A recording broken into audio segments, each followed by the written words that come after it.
Yeah, I'm drinking coffee at 1 o'clock because, I can. So, judge me if you will. Well, hello lovely humans, welcome back to my channel, and if you are checking this out on Facebook or on Wedding Chicks website, thank you so much for stopping by. So without further ado, let's hang out and talk about how to pick vendors for your wedding day. Honestly, figuring out vendors can be really emotional and can be really time consuming. If you are trying to be budget conscious, you're gonna spend a ton of time trying to figure out who you want to come alongside you on your wedding day. So I thought it'd be a good idea to sit down and chat through a couple of items that may be helpful and kind of narrowing down your vendors. The first thing that you're going to want to do is you are going to want to set a budget. And I talk about this all the time. I probably sound like a broken record. It helps you kind of cut away at some of the other options, which narrows the field, which is great. That's actually a benefit in this particular situation. Budgets help you to kind of cut away the more expensive stuff that you can't afford. So it means you look at less things, which is great. The second thing you're going to want to do is you're going to want to sit down with your fiance together or separately and write down your top 3 things that are the most important to you about a wedding day.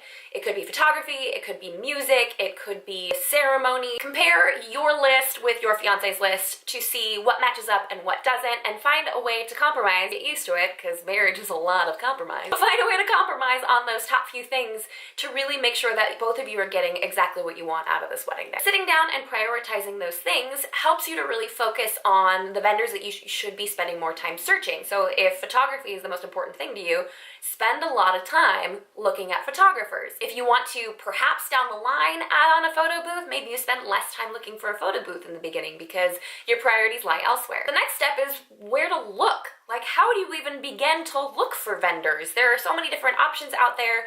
So there's actually a great resource for this on Wedding Chicks website, and it is their vendor guide.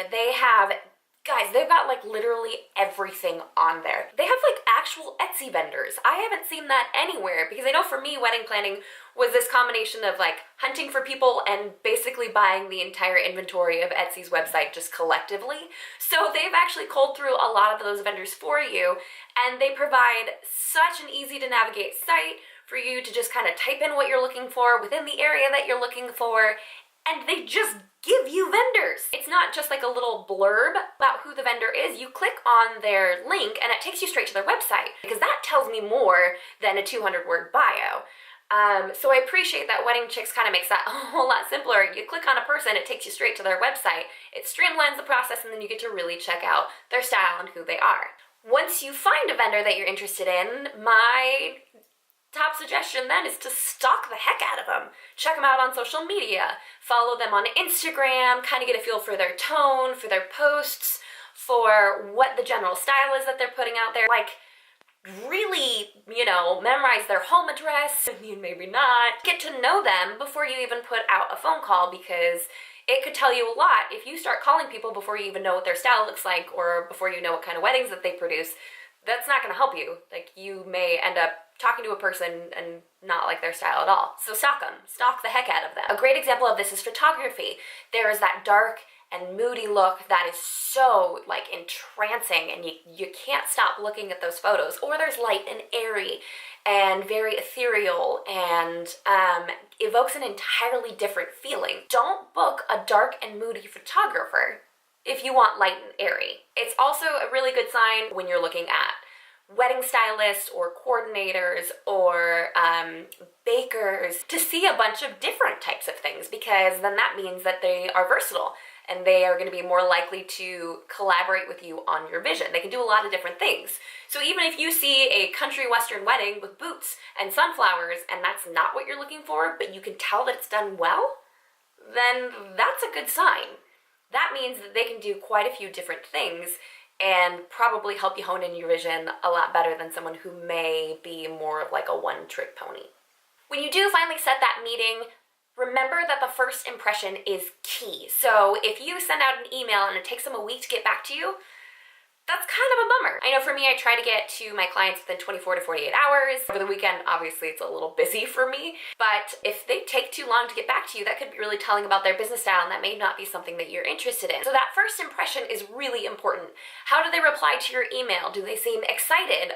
Do they congratulate you on your engagement? or is it straight down to business? Pay attention to those details because those are pretty indicative of how your relationship is going to be. And that's where this next part comes into play. You're going to want to make sure that your personalities mesh well together, especially when it comes to photographer, videographer, and coordinator. You want to pick people that you like and you want to spend time with, because they're going to be the people on your wedding day that are going to be like up in your face and saying stuff, and the photographer is going to be the person that makes you smile a lot or ask you to smile a lot or do weird things with your hands. I don't know, I'm not a photographer, I don't know these things. But make sure that you like their personality, because if you don't, that's going to be a lot to process on your wedding day when you're already emotional and tension is kind of running a little bit high because it's your wedding day and it's very exciting. You want to make sure that you like the people that you're surrounding yourself with. So personality is a very, very big component of that. And not just for your wedding day, but throughout the planning process, you know, you're going to want to make sure it's someone who you want to be spending a lot of time with. When you are chatting with a vendor and you get very strong feelings from them, like they are type A, really detail-oriented, and that speaks to you, that's a person you're going to want to book. If they are kind of nondescript and, well, you know, we kind of offer something like this, and that gives you anxiety, don't book them.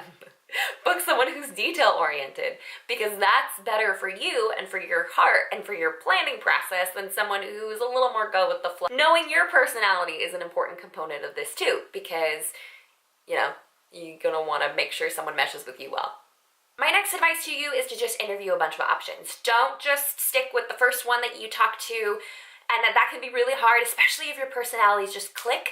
It can be so hard to just say, no, I'm not going to book you, but just take a minute and try interviewing some other people, because you don't know what is out there. You may find someone who fits your budget better, you may find someone whose personality meshes better with yours, and I know that takes a lot of time, but it is worth it in the end. And that goes hand in hand with prioritizing. If a photographer is really important to you, spend your time interviewing photographers. If a DJ is really important to you and having really good music and having someone, a DJ or an MC that has a great personality is important, make sure you talk to a bunch of people. Or maybe not a bunch, but just enough to give you like a general feel of what's out there. And last but most certainly not least, read reviews and talk to past clients. This one is extremely important. Sometimes people feel a little bit weird about this, especially asking for past clients' information. I'm a huge fan of it. Anytime someone wants to chat with a client of mine, I think that's a great opportunity for them to just hear like an insider scoop on how we performed on their wedding day. Watch for that initial reaction if you ask to talk to past clients. If they're like, that's probably not a good sign. It's kind of a gutsy move and it takes some chutzpah to do it, but if you follow through with that and you find out that past clients are actually really, really pleased with that vendor's services, then that's a good thing. Reviews are another great way to check that out. I would not book a vendor if you have not read a review or talked to a past client or two. Their style might fit yours, personality might be a great match, but if they haven't done this before, or if their past clients aren't satisfied with their services, that's probably not the risk or the gamble that you're going to want to be taking on your wedding day. So there you have it, folks. Just a handful of tips on selecting some vendors. Hopefully that list helps you out. If you haven't done so yet, like this video, subscribe to this channel for more tips and tricks for the modern day bride. If you are watching this through Wedding Chicks, either through their website or on Facebook, go ahead and give us a follow on YouTube. Jump over, search my name, Jamie Wolfer, and you will find us. Subscribe to this channel. As always, huge shout out to my gal pals over at Wedding Chicks for hosting this video on their website. Oh, if you want to check out the vendor guide, I'll leave it in the description box below, or if you're on the Wedding Chicks website, it should be in the drop-down menu up above or off to the side, depending on if you were looking at it from your computer or from your mobile device. Guys, filming in high-waisted pants was not a good idea. Why do they have to be so cute? Until next time. Bye, guys. That was a lot of weaving. What do you think?